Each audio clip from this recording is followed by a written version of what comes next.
Hello guys, hello people, welcome back to this YouTube channel K&G TV, where we do celebrity news and social media wahala.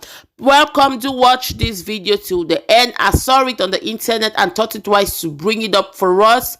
Do watch it and write on the comment section what you think about the video. All opinions do count, and please, if you like what I do in this channel, don't forget to subscribe and turn on your post notification for all updates. I'll see you in my next video. As of now, I'm out. One love. Never reach depths of love, and there are heights of joy that we can't attend to until we cross that narrow sea, until we cross from this other side to the other side. To that your precious bleeding side. I captain Akukwebawa, Iwufula Balagi, Kaiweki Rota, Kaharabo, Umimi Honanya Gebuchine can wear a nearby no. Ijiwe were nano to Abaramwe Moronania, where Anya in the Konye. Buno bigi we broke we sitena Paramwagabu Jesus Christ, where watarani mbawe, no twice a chiche, no twice a fuefe, no twice a gotaihe, no twice a mecorita merda de Titina Madi by. Only when I make a gyozo, Macomale chief for Bosseta, Stena Marage, Imequakai will I receive a Wezabanyokuni mea, Anya yo. Tupanye me hobono zono bochita achoka inanya no kugi because no kugi dike nyo kega bai nyo anya mari hi choro ka ime no ti choro ka ide anya we were ya we na etie na ndo anya na agbanwe na wetara ha go tuto goziere anya bochita goziere anya okugi ai ga-ele anya n'ime ya gwa anya okwu na asụsụ ai ga-aghọta ekwuna ka aghọta fi okwu a. Let the spirit of this word, O Lord, be released into the hearts and into the lives of all those that will be hearing us out this morning.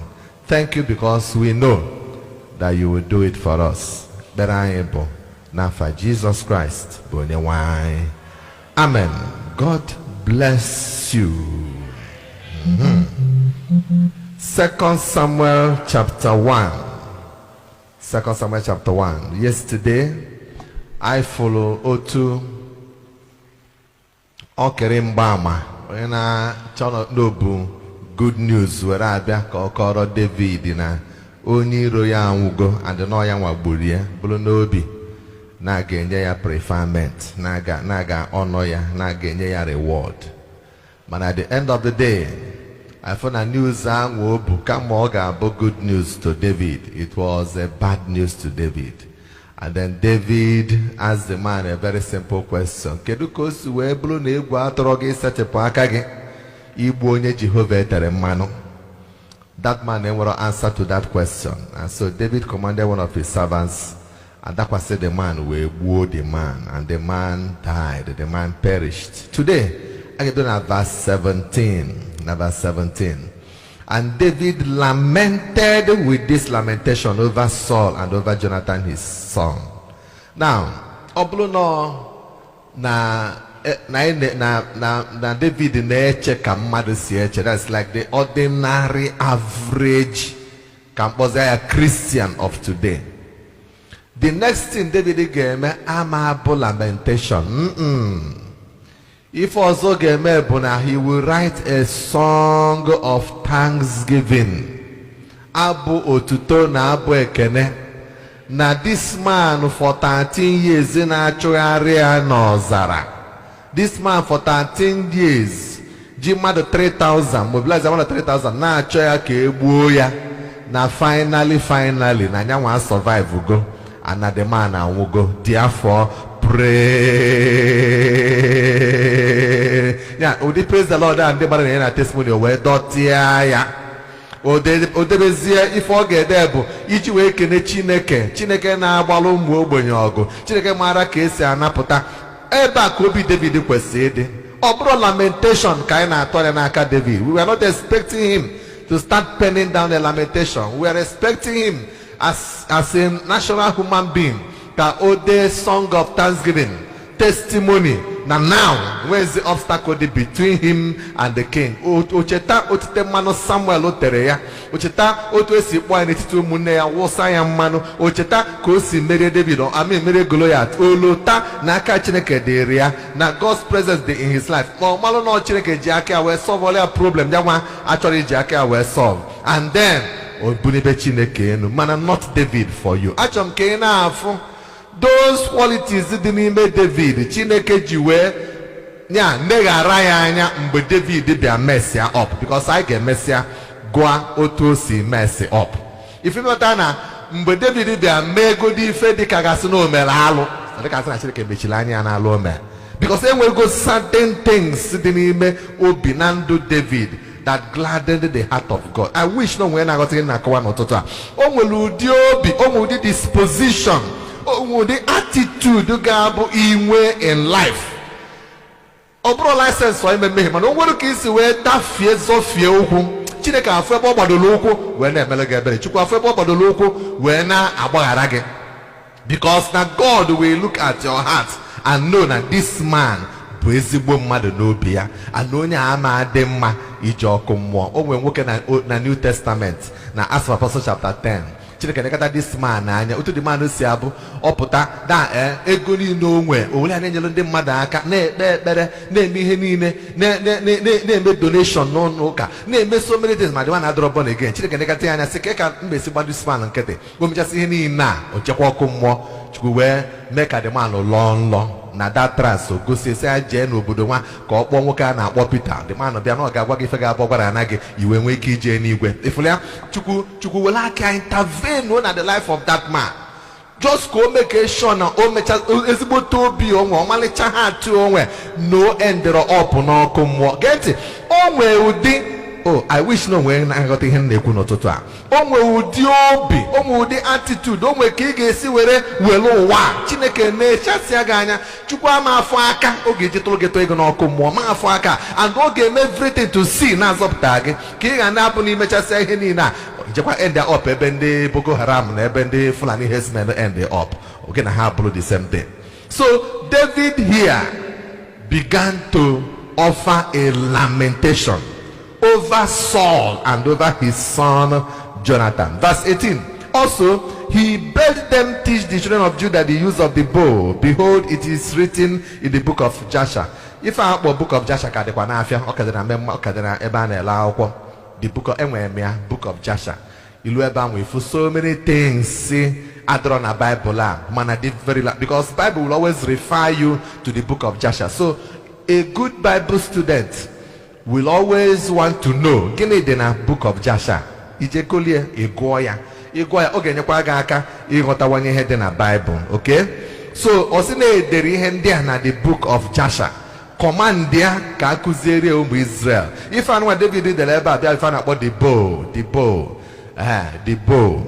Now verse 19, the beauty of Israel is slain upon thy high places. O wee tie, how are the mighty fallen? If any would take David Ebabona, Jonathan was a trained mountaineer. Now, answer Jonathan as Kesi Aliugu. Udu was on Abulia, Jonathan Galia with ease. Ojelia special training. And Jonathan was somebody, be a warrior. Omara, the act of, in fact, David is so close now. David Mara, he didn't know about David Mara, na Jonathan Mara, ya. Obuni watch Anando Saul. Otemanete Saul. Na 1 Samuel chapter 9 verse 16. Bo ka Chineke we were kwarangwolo napta Israel na kadi Philistia. Mana, I found the only time Saul melimulundi Philistine, the victory came through Jonathan.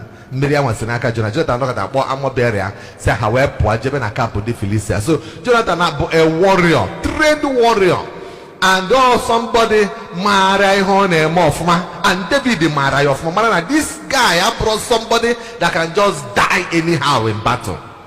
So Oya Patroji now say, how are the mighty fallen? Now the beauty of Israel, if Israel they are slain upon the high places. Nebe ama we waste bukwa n'elugu nebe ekwesiro ka anoro we waste ya. And then we say na verse 20 ya, or say tell it not in Gath. Ebe bu Gath ka jigodogi. Gath bu ofu n'ime obodo nke ndị Filistia. Gath bụ obodo Goliath ma ọ bụ n'ilota. Gath bụ the same place ebe David gbagala ọsọ mgbe Saul na-achụgharị ya. Oje na Gath, eze ndị Gath nabata ya, then nye obodo a na-akpọ Ziklag.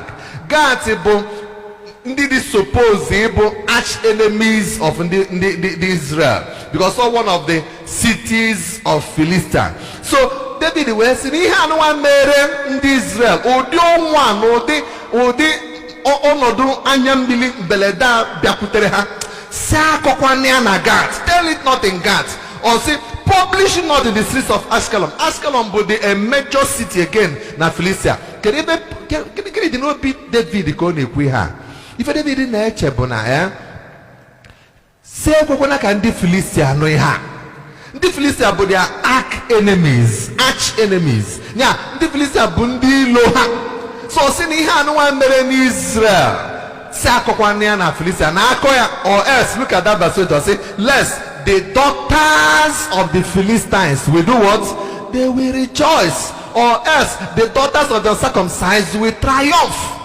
Na-emekọta kwuo ihe anụnwa takwasịrị ndị Israel na ụmụ agbọghọbịa niile nọ na Filistia ga-ebido tebe egwu ọṅụ. Na ụmụ agbọghọbịa ndị a na-ebighị ugwu ga-ebido wee na-enwe aṅụrị. Therefore, mmadụ akọkwana ya akọ ndị Filistia emenụ ya. Now look at my problem here. Genti, ụmụ ihe nchọrọ ikwu kịta, and ya m na-ekwu kịta dị very important. Ọkwa one of the otu mmadụ ga-esi welu a test ama ebe obi gị dị ụdị mmadụ ịbụ na otu o si dịrị gị ma ife ị na-eme ọ dị right ka ọ dị wrong bụ na ọ bụ na enwe event enwe ka ife si wee mee kịta, like na in the case of David kịta ọ nnukwute ife mee na obodo Israel, o wee na-asị ka ndị ilofa ga na ndị ilofa nọ ya na fa ga na-enwe aṅụrị. O nwee ka ife si mee ka mmadụ like o nwere ofu man of God or onye na-eme ministry nwụ na Nigeria somewhere around Lagos. Now ọnwụ ya create problem maka enwe ndị nọ na-enwe aṅụrị na the man, ụfọdụ na-enwe aṅụrị, then ụfọdụ na-eru uju, ụfọdụ na-ebe akwa.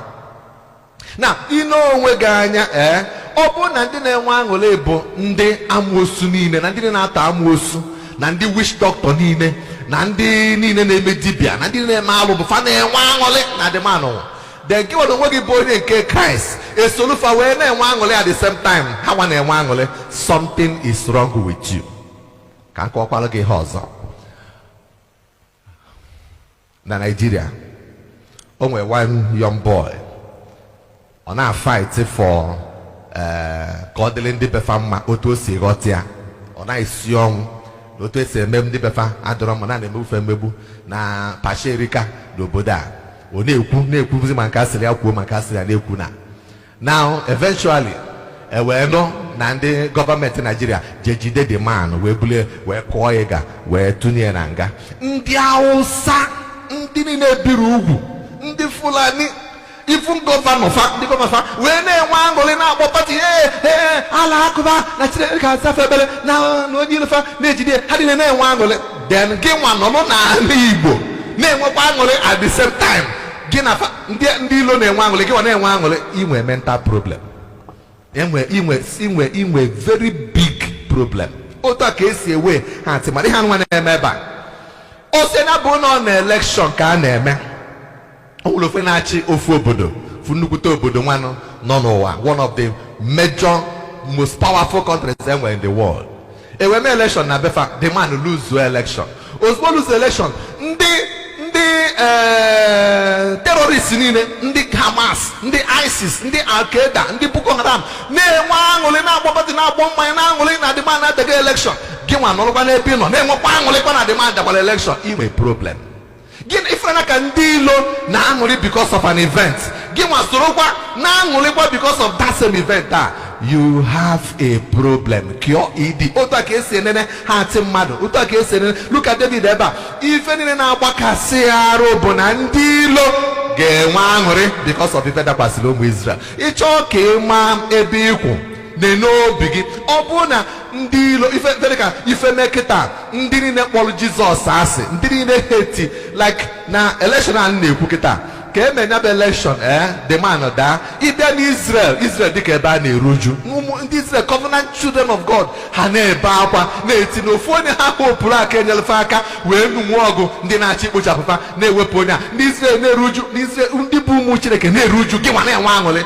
Something is wrong with you. Something is wrong with you. Mana ime ama mana ihe a na-ekwu kịta nwee ike like ndị na-ege ege na-esonyela anyị online ọ na-agbakasị gị arụ mana ihe a bụ the truth of otu esi ama ebe onye kwunu ife na-eme n'obi onye anwa. Ị ga-amalili aka ọ bụ ife mwute bụrụ ife mgbawa obi na ịbịa na all the tribes enwe na Nigeria n'ụwa niile obodo niile nke ụwa even from Bible the only tribe amara how to protect their own bụ ndị Igbo. Sọsọ ndị Igbo, sọsọ the elites nọ n'ala Igbo bụ ndị amara how to fight and protect their own. Mmafe egosi gị na Bible now. Metụgo m ya aka one time anyị na-eme morning prayer ebe a mana mmemetụkwa ya aka kịta because achọrọ m ikwu okwu on this. Maka na ihe anụnwa David na-asị si akụkọ anya n'ebe ndị ilo nọ si ekwere ka ndị ilo ya nafaghị enwebe ahụrụ nafa ga-ebido tebe egwu ọṅụ because na ife otiti dakwasị ha nwa n'obodo Israel. Ndị Igbo most of our elites aghọtara ya. Oh yeah, akpata ịbịa watch ya over the weekend ụmụ okorobịa ndị ntorobịa nọ na Yoruba bịa na-asị na ha ga-enwe Yoruba nation, ha ga-eme Yoruba nation na-ekwusi eke ndị polisi wụọ n'ọfa sịpa ụnụ anwakwa na anwa pụta ụnụ anwakwa na anwa ụnụ atrai kwa na atrai a na-abafụ na apụtakwana fasị na ọsọ kwue n'igwe metụ anyị na ha na-enwe Yoruba nation ha na-etigbu ọmarụruo ụbọchị anwa to everybody's greatest surprise ha nupụta gbam jee ebe ahụ ha gwu ha ga n'owe mie gbagị na-eme na ha chọrọ Yoruba nation dị ike Nigeria gwuo ha na-eme ha na watch ya vidio ya watch ya otu esi wee gosi ha nwa niile ife ndị Nigerian polisi na amị medebe bụ ịpụta na-agba ha mmiri biko gbasasị anụ ọsụsọ ofu nwatakịrị ka asị dị 14 years ka asị na anụ ọnwụ ya a na-asị na stray bullet tụrụ ya but they did not come out to kill those people. Try ihe ahụ ha mere try ya na Igbo just ụmụ okorobịa Igbo pụta n'okwube na anyị chọrọ Igbo nation na-ekwuru na ụnụ eme rally ụbọchị dị otu a ụbọchị ahụ na-enulu pụta. I am telling you a ga-agba ụnụ pieces gba ozu mmadụ amadị less than 100 ga-atọgba ebe a. Gịnị bụ the difference? Difference bụ na ndị Yoruba mala na their elites ndị bụ ndị ọlụlụ n'okwu ga-akwụ ụmụ ha n'azụ and ha ga-anọgụ ife emekwa na ndị a mafa na-emetịa mafa adị emetịa. They will fight and protect their own. Kedu ife bata na Fulani herdsmen na-awaghalị n'ọfịa na-aga n'obodo na-aslọta ndị mmadụ na-alụ na-egbuwasị ndị mmadụ isi. Gịnị kpatara na wee ruo tata na aka akpọrọ n'afa terrorist organization? Why? Because na ndị befa ma how to protect their own. Ị na-ekwasị gị rafa na ụmụnne anyị amara our misguided brothers that we need to call them to order no nwayọ aghọta no our misdirected brothers. So he said kama federal gọọmenti ga-ekwu okwu megide ha ife aga na-ekwu bụ na si chọọlụfa cattle route ụzọ efifa ga-esi aga ọ bụ na fa mebie ịkọsịa rice kọsịa akpụ ha taa ya ewe n'iwe emesịa ka nye gị compensation. Ife niile gọọmenti na-eme bụ is to defend them. Federal government has never come out to condemn ihe ndị Fulani herdsmen na-eme. Why? Because na ndị befa niile ụfa n'azụ. Then Boko Haram, gịnị ka o wee before we declare Boko Haram terrorist organization? Ha megidela alụ megide gbugide tekibesi over local government mebezie before we bịakweta nke ekweta ilekwa na befifu na ndị befa na-protect litofa wee ruo today they still protect their own. Ọ ya kpata na-ejide ndị Boko Haram ejide ha edebefa na ofu facility then wụọfa arụ na-enyefa bread na tea bido kụzibelfa akwụkwọ 6 months ga ekpopụtafa yinyefa uniform see ha foto wepụtara anyị na-ekiliefa ebe ha si ya uniform. Ndị Boko Haram ejidere ejide ndị a na-egbu mmadụ na-egbutọsị mmadụ asị na ederadicalize gofa dị na-ekporo ụfọdụ imepa send afọ obodo oyibo ka fajeje gụọ akwụkwọ ewerezi ndị ọzọ kpọ efe na Nigerian Army sị ha jee na amị ka ha jere n'ụbazọ ha adịgo mma ha abụrọzi na ha echegharịgo otu a ka esi handle fa ndị same Nigerian government jide ndị IPOB ede ndị IPOB anwụ ha zam anwụ ha na sel ndị agbagburu agbagbu ndị nri afọ ebe ya edebe apịtị atụ ha n'ime apịtị ha na-atụrụkọ n'ime apịtị you dehumanize them, you mess them up, you do all manner of things to them, and then reason bụrụ na ndị elites ndị Igbo a na-akụrụ ndị federal gọọmenti agasa na ụnụ na try ụnụ anwa aka because the Igbo man does not know how to protect his own. He nwere values for ndị nkefa ndị ọzọ niile a na-eme ka ngosi gị na Bible ka ngosi gị something na Bible anyị ekwubughị ihe anụnwa mgbe anyị na-ele foundation for the kings of Israel mana for the benefit of our viewers ndị a dị eso eberela anyị n'oge ka ngosi gị an event mee na obodo Israel. O nwere one man bụ onye a Levite, onye Levi. In fact, this story dị na Judges chapter 9 to 21 m ga-summarize ya. Now this man no ka akpọzi anọ no why mana